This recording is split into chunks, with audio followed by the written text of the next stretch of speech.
Hey, I'm Tim. I'm Josh. This is Guitar Talk. Episode 7. I got a big white fella from Memphis made a deal with me a few years back. Real good guitar player, name is Jack Butler. Cuts heads every Saturday night, yes sir. He discourages a lot of up-and-coming boys.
We have a lot to talk about. Steve is a icon in the guitar community, and we're both fans. Yeah, absolutely. So let's talk about this guitar first and foremost. Yeah, so as you know, I've been going through a lot of guitars. Yeah. Buying, selling. I really started this within the last year. I'm trying to get down to like my final 8. You know, you have your final where you're like, I'm never selling this guitar. Yes, that's true. So this, I actually traded this beautiful 2001 gem for a PRS, like a semi-hollow PRS. I gotta give a shout out to Chris Knack, my good buddy of a long, long time. Actually, my wife sang in his band. Oh, wow. Back in the day. And he's the one, he's the reason why I got the guitar. So I traded the PRS to him. And I couldn't be happier. Like I said, I don't have anything like this at home. It's great. And it's a great player, and I love it. All right, Josh, so that first track was great. Like I said, I played that before you recorded your thing, and I was just blown away. This guitar resonates. I think the action's fine. It's scalloped here, which I thought was really interesting. I didn't know that. So the scallop from, I think It's 24th fret. Yeah, so from the 15th. I can't tell what this is, but Yeah. it's only the last couple are scalloped. But anyway, these pickups. we are guitar players. We only can count up. I can't see. Well, there's no dots there, so I don't know what that says at all. I don't know if I can play. But these pickups, I know like these are the original pickups from 20-some years ago. Yeah. I know that he changes the pickups, and these are DiMarzio pickups. What did you think about the bridge and the neck pickup, and compared to your other guitars? I mean, does it? Well, honestly, I'll say this: when I played this at home, I was like, "Oh yeah, it's good. Like it sounds good." When I came here and you had the dragon, like, Yeah. I was like, "Oh, I'm keeping this guitar forever." Yeah.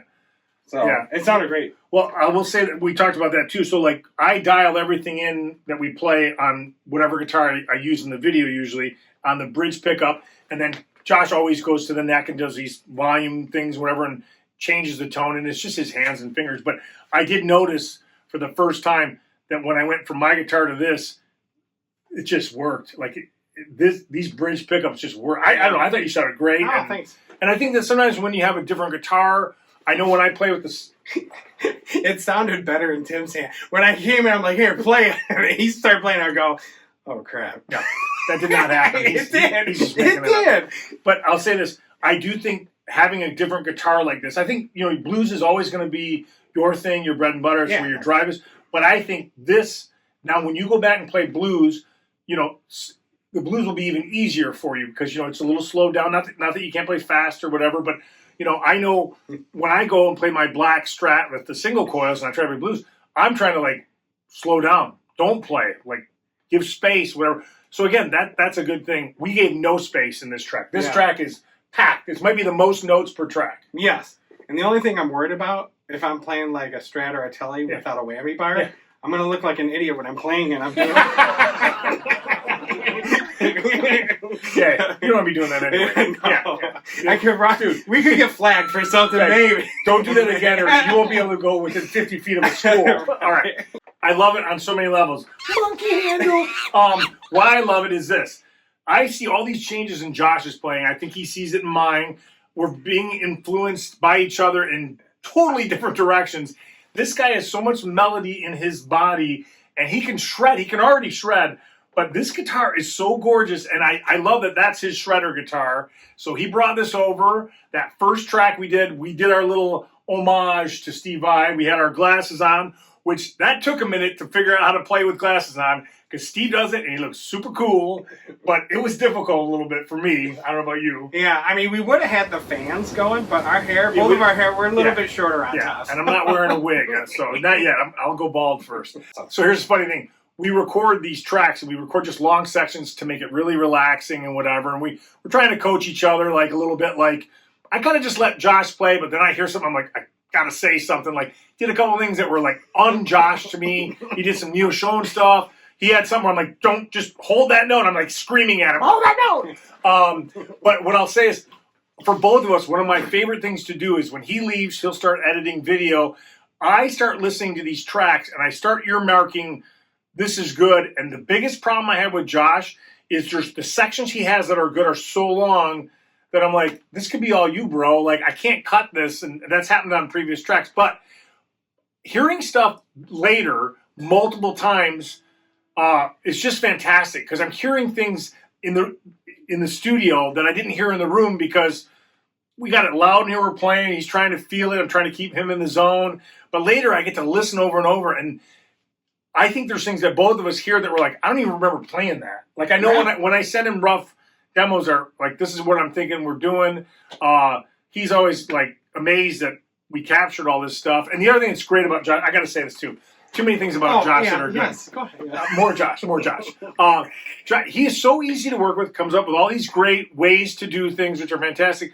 But like, I'm pretty picky about everything. How we record, the sounds, this and that. He's just like, okay, sounds good. I'm like, you want me to change something? He's like, no. But when I'm editing stuff, I'll send him something, and we don't talk about who's first, who's second, whatever. We just kind of do whatever.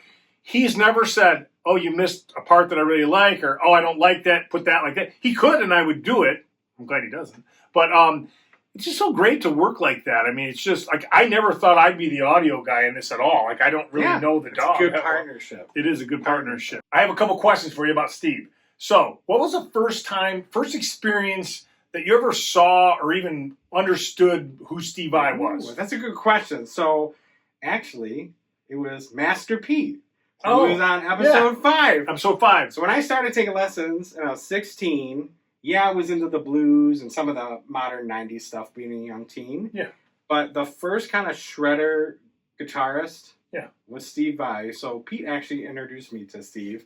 And I fell in love. One of my favorite songs, still today, guitar songs, is For the Love of God. Oh, that's a classic. And I know it's for a lot of people. But that's the one where he was like in Antarctica or something with the big furs on, or wherever he was. It was epic landscape, I think. Yeah. We should have got 2 of those we today. should have done that, yeah. With the furs. Yes. Yes, I love it. So my first experience, since I'm a little older than Josh, I'm a big Van Halen guy, a little bit. So the Eat 'Em and Smile tour, I was at Cobo Hall when that tour came around. And I saw Steve Vai on stage with Billy Sheehan and David Lee Roth. And as much as I'm an Eddie Van Halen nut, it was groundbreaking. He was performing. He had that green. I don't even know if it was a Charvel. I think it was just a Warmoth body and all these pieces. But he had that green guitar. He was beating it up. He was doing that. And one of the things that it's taken a while for me to fully love that Steve does is, he is so emotional. He does all the guitar faces, He has sex with the guitar. He's humping that thing, and he's like a snake, a slinky, whatever. Well, I just went to the Vai Axes tour, and I got really good seats. We had 4th row, and I was kind of excited to see Joe Satriani. I was always more of a Joe Satriani guy. I don't know why. I just like the sense of melody, and he shredded and did all that stuff. But I've come full circle. I thought I'd go to this concert and just be like, I've seen these guys multiple times. I was so blown away by the whole concert, but Steve's tone, his playing, his showmanship, and he just exudes guitar. You could see that he still loves it to this day, and all the faces just made it better for me, and all the crazy stuff he did it was fantastic. I mean, just crazy. I think he's one of the most inspiring guitarists. I think he transcends the instrument, and like to your point, so much of his inner being, his soul, his energy, whatever you want to call it, it flows from him and through that guitar. And it's even with all, some people can look and be like, oh, that's just too crazy with all the wind, but everything he does is with intention. And it's amazing. Obviously, I love the Ralph Macchio Crossroads movie, right? And Steve was the devil's guitar player. But I loved it. And I thought the best acting I've ever seen in any movie was Steve acting like he couldn't play something, that he was going, yeah.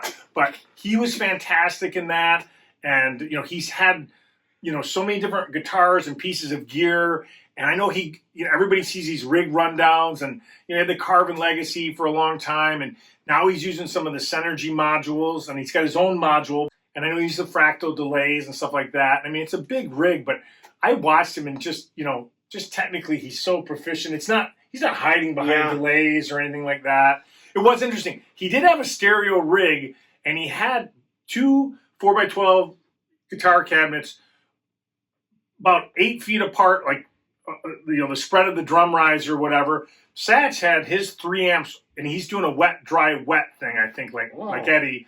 And that was on the other side of the stage, and that was those Dragon amps that he's using by Third Power. So let's talk gear for a second. This first track, we used the Quad Cortex instead of a plugin. I think every other time we've done our guitar stuff, it's been a plugin that I can tweak delays. Josh uses so much, and he's influenced me to use my neck pickup, but he's using, I've seen him use the bridge. Look at this thing's on the middle. Yeah. He is such a Strat guy. I've seen him do that. But so before we could change all this stuff after the fact, if we wanted, I'd hear his delay isn't coming through like mine is because he's switching to these, other pickups. So for some reason, when we dial in the delay and it's on the bridge pickup, it just cuts one way, and I think it dulls it a little bit. So sometimes we'll tweak his sound. So the Quad Cortex has amp captures. So I got a really great amp capture of the Third Power Joe Satriani Dragon amplifier, which was what we played through. Then I got a Big Hairy Guitars IR pack that I bought. In that pack, the best sounding cab is a Steve Vai Vintage 30. It's his white cabinet. That's what it's called on there. So, and the wah we used was a Bad Horsey wah. That's in the Quad Cortex. So that's as much. And then he had this gear. So I dialed it all in on this Kiesel guitar, and I thought it sounded great. Josh comes over, he's setting up the camera. I'm like, still dialing it in. We're trying, because we printed these effects. So whatever you're hearing, if there's not enough effect or too much, that's because we printed it. We can't change it. But I grabbed this guitar and I was excited. I've never played one. And he was talking about the action. So I grabbed this thing, plugged in, and I'm like, it sounds even more like Steve Vai. Like it just did, right?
Dude, it was amazing. And again, I sit here and watch Tim do things that I've never seen any other guitar players do. I don't know about that. He's so unique, and you're playing, it does. And I did tell you, like, later on, or earlier this week, how much you inspired me. And I appreciate that.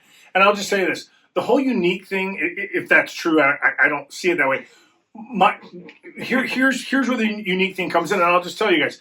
So, where you start, the note you start on, the note you stop on has to be in key. Everything in the middle does not necessarily have to be in key, right? I mean, it's not till you stop, and then even if you stop on an off note, if you stop on that off note, then hit it again, then hit it again, then hit it again, it makes it like you did it on purpose. So my phrasing with the legato and sometimes some of these patterns that I play in, I try to extend them over. Think about like even just box shapes across things. So sometimes I don't feel like I'm at the note to end, and that creates a weird phrasing thing. So I think that's some of the phrasing things, because I'll even hear it later. I'm like, wow, where did that come from? So Tim, when was the first time that you saw Steve Vai? Do you remember where it was at? How old you were? All the details on it? I remember everything because it was my third concert.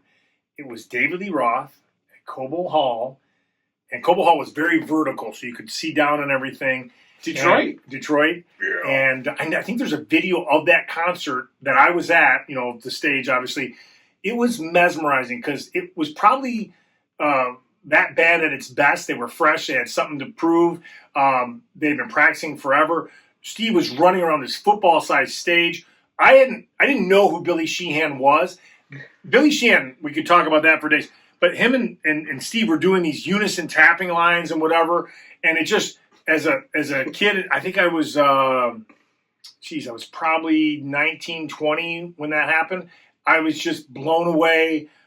It was inconceivable that a band could sound that good. They did have a keyboard player. I think his name was Brett Toggle, something like that. So that really made a big difference, too, because they had keys in the back of everything holding down that. You know what I mean? But just fantastic. Josh, you probably don't know what I'm talking about. You know who David Lee Roth is? I know David. I know David Lee Roth. Yeah. So, I know this predates your guitar knowledge, but so when or what did you hear that was Steve Vai at first, and what were your thoughts? When you heard it, you were like, this isn't the blues. Yeah, no, I mean, the first time, and actually it was the only time I saw him live, I was in my 20s. Okay. So I've been playing guitar at that point maybe like 4 or 5 years. And it was at the Palace of Auburn Hills in Michigan. Oh, yeah. And it was a G3 tour. Oh. It was Who was on that? SatchVai and Yngwie. Oh. And I remember just like kind of holding my head and going, how's this possible? And each one. Yeah. Each one was so unique, and just their musicality, their showmanship. It wasn't a high budget show. Okay. It wasn't like screens and lights. Like it literally was like this green backdrop that looked like you'd have at a birthday party. Right. But it didn't matter because it was all about the music and just the insanity of it. Yeah. But it was also really powerful and moving. There was parts in that show where when you're at a concert, you feel something. Oh, yeah. And it was one of the best shows I got to go see. And that was early 2000s. Yeah. So it's funny you brought something up because of Yngwie. Yngwie was in a band called Alcatraz. Again, I'm not a big Yngwie guy, but I know what he does. It's impressive. I know he's the man. Steve Vai took the place of Yngwie in Alcatraz. How many bands did Steve Vai fill in? So think about that. So Steve Vai was in Frank Zappa, David Lee Roth.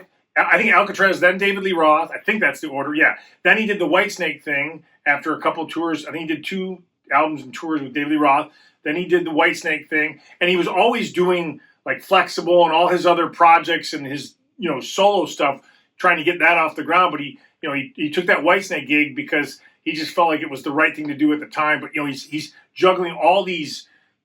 I don't even follow his full career, but it's just incredible. That's so amazing. If you guys have something that like you just love that Vai did, I'd love to hear it. Maybe there's something I should check out. I will just say, Bad Horsey is one of my favorite songs. Gravity Storm is another one of my favorite Vai songs. For the Love of God is another one.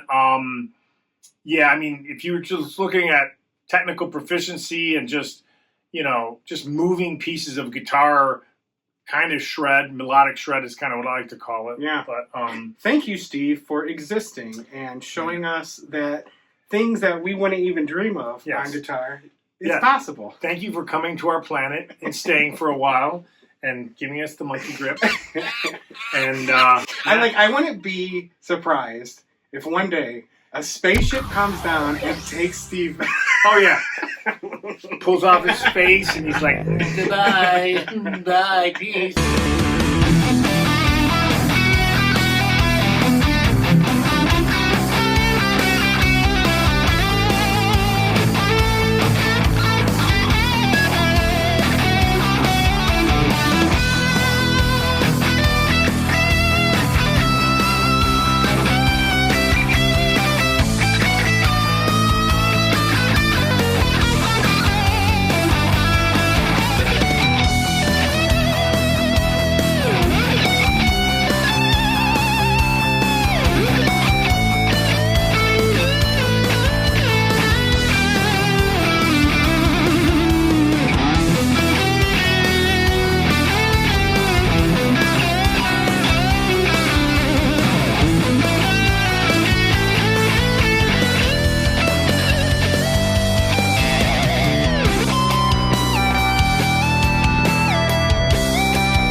Tim and I were talking, it's like, oh my gosh, how do you do an episode that's kind of featuring, the inspiration of Steve Vai?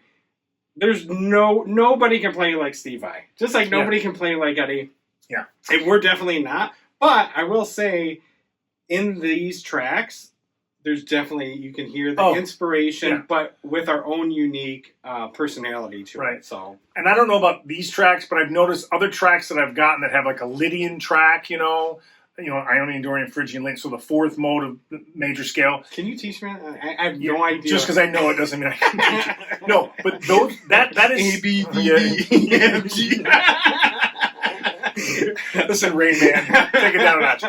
So I just know, like, when you try to play over a track the chord progression falls in that Lydian category, you immediately kind of, if you're a shreddy guy, you sound like Vai or Satriani. They love that track. There's just the intervals. I think it's a raised fourth. I don't know. Somebody tell me what it is.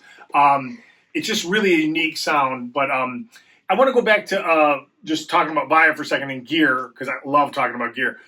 There's a couple standout pieces of gear that he used over the years. It's just like, there was a song that he did with David Lee Roth called Going Crazy. I love the video. He has a red flame guitar. It's literally cut and it looks like flame. This guitar and other guitars were stolen from him, and I don't think he got that one back. He got the one with the eyeballs back, but I don't think he got the fire guitar back.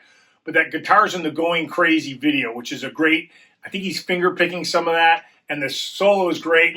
He's doing this thing where, like, and I know it's just hamming up for the camera, he's doing this thing where he's doing like this, and then he's getting his face right in the camera, but that was one of my favorite guitars he had. Obviously, he's had all the different gems and the 7 strings, and have you ever played a 7-string? No. Yes, I have. Okay. I have, like, one time. I actually did a studio session, and I played a 7-string, and that was, like, the last time I did it. It turned out pretty cool, but... Yeah. it's weird. The neck's It's wider. just too much. It's It's too a- much for me. I have a simple mind. Yeah. Oh, Yeah. yeah. So yeah, is there any piece of gear or guitar that he used, or something that he had the Bad Horsey Wah? I know he's had. I know that like him and Satriani, like the DS1, the distortion, the Roth distortion yeah, one. the original. So I think like the gem distortions. I think that's all based on the DS1. Yeah. You know what I mean? So, and it's Morley, right? Morley's his Wah, the Bad Horsey. Yeah. Yeah. What was cool, or what you're telling me, because I remember talking to you after that show, because I wanted to hear all about it. Yeah. You said he brought out the Hydra, and I heard, and you know what I saw online. Yeah. They were like, "Oh, we're gonna retire the Hydra after this tour." Yeah. But yeah, I know you had an interest in like. I don't know if I was excited to see the Hydra or not, but it's got all these necks on it, different tunings, and he does this, back and forth thing, and he's playing bass lines and whatever. I think that Stanley Jordan guy used to do that with one guitar. He'd play the bass and do these melodies. But yeah, he said they've had some problems with it, but only before the show, not during the show. They could not get this thing to work, and it was kind of cool because he was a little frustrated, and I think they had something prepared if that ever happened, and I don't think it's ever happened. And Joe Satriani just started playing the blues, and he started playing blues, and they got into some basic blues progression, and they shredded. And Pete Thorne's on that tour, or I think the tour's stopped right now, but Pete Thorne got to shred a lot, and the entire band was great. There was a lot of singing in this thing. They have some songs. The SatchVai band has songs. They played some cover songs, and I was entertained the whole night. And it didn't feel like old hat. And having them both there was the best because they each did 3 or 4 songs alone, and then the other guy would come up, and it was really cool. So songs really well that are just classic songs. "Always With You, Always With Me" by Joe Satriani. When Vai was up there, Joe's still playing the regular. He's harmonizing parts that were never harmonized up high, and you're like, oh my! And it was hard to know where to look. It was, and the reverse was true too. When Steve Vai was playing, Joe was up there doing the same thing or similar things, and I don't know. It was really fresh. It was really, really good. I think too. It's really cool to see 2 old buddies playing guitar. Yes. Together, Yeah, because I heard, right? Steve Vai took lessons from Joe Satriani when he was super young, before he played with Zappa. So nobody was famous yet. So Joe wasn't famous. Joe was just famous as a guitar teacher in San Francisco, and he had 2 students that, I think 3, but 2, I think all 3 are famous, but Kurt Hammett.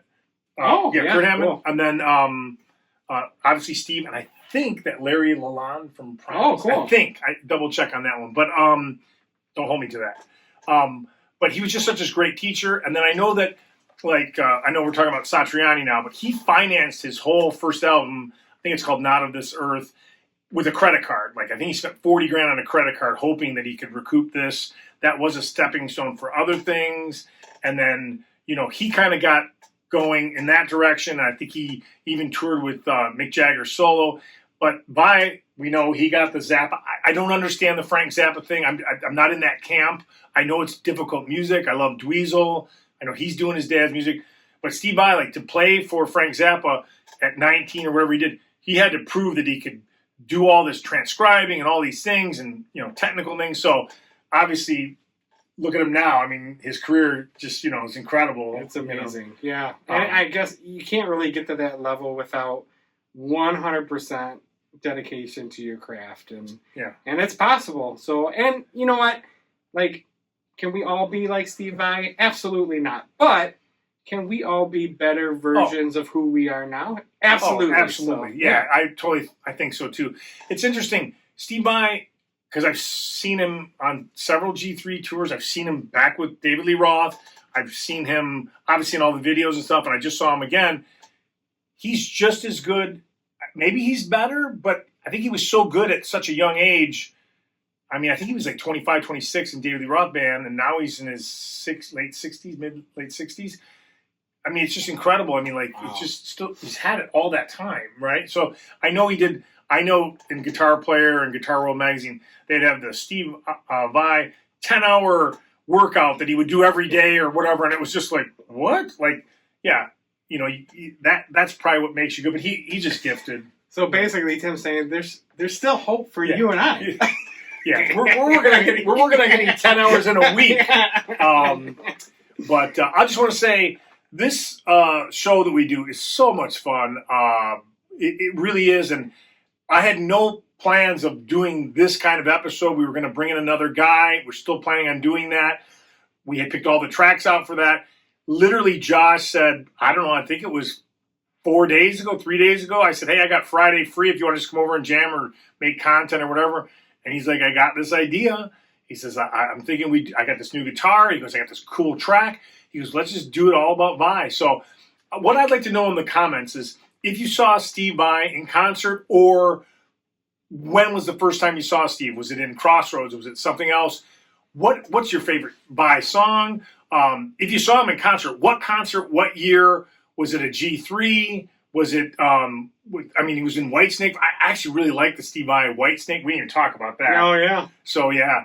I know a little bit about that. I know that, like, he came in and all the other tracks were kind of done and he added all his guitar stuff. And, he does it like a symphony. He's doing all these multiple parts and whatever. And I think that was a great time for Vai. I mean, he just had a specific look. And I just think that really worked. I think that was a great thing for him to do for, like, world exposure. You know what I mean? But, yeah, he's done so many great things. And but, yeah, let us know if you saw Vai in concert with David Lee Roth, with Whitesnake. How was his tone? Were you amazed? What do you think about him in general? And, like, I do know that, some people might look at him as, like, this guy's over the top with his faces and whatever. Some people could say that about Yngwie, right? But I mean, like, when you have something that's so unique and copied and just, when you see this guitar is so, it's obviously Eddie's guitar, this guitar, probably Petrucci's shovel guitar. No, I'm joking. That was a bad, if you like Petrucci, I love that guitar too. But, there's a lot of guitars that you just see it and you're like, I know who that is. That's why I would love to have one, but, like, I can't play like him, so, like, I think this is such a unique guitar. Yeah. It could be intimidating too. Oh, like picking up and like, oh, I'm not Steve. Yeah. Someone yell at me like at a show. Somebody be like, "Hey, bad horsey." I'm like, I have nothing. You do the spank on yourself. Yeah. Giddy up! I can turn a fan on my face. That's about all I can do. We just want to thank everybody for watching the show, supporting the show, doing all these things, liking, subscribing, shredding. Yes. Again, keep those comments coming. That fuels us for new ideas in the future, and let us know what you guys love. Yeah, we love to talk gear, and in the comments, if you want to talk about the episode, something made you think of something, let us know. We'll talk. I try to check it. I don't really get notifications. I got to go look, but I love doing this. We love doing this. And who knows what's coming next. Yeah, so thank you guys, honestly. Episode 8 coming up. Boom.